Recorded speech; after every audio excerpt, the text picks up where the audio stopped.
న్యాయమైన రైతులకు సహాయం చేయాలన్నదే తమ లక్ష్యమన్నారు మంత్రి తుమ్మల నాగేశ్వరరావు.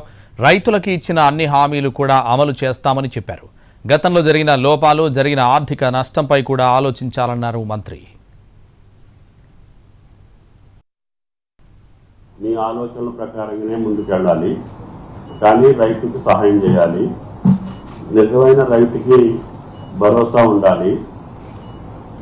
అటువంటి సూచనలు రైతు కానిటువంటి పెద్దల దగ్గర నుంచి కూడా రాష్ట్రంలో దీని మీద ఒక అభిప్రాయం సేకరించి గతంలో జరిగినటువంటి పద్ధతుల్లో ఏమి లోపాలు జరిగినాయి, దానివల్ల జరిగినటువంటి ఆర్థిక నష్టం మీ కళ్ళ ముందు ఉంది. అటువంటిది కాకుండా కష్టపడ్డటువంటి రైతుకి, చిన్న సన్నకారు రైతులకి చేయూతనిచ్చేటటువంటి భరోసా ప్రభుత్వానికి ఈ రోజుకి ఏ ఆలోచన చేయలేదు. 10 జిల్లాల రైతుల యొక్క మనోభావాలు తెలుసుకున్న తర్వాతనే ప్రభుత్వం నిర్ణయం ఉంటుంది. మీ ఆలోచనల ప్రకారంగానే ముందు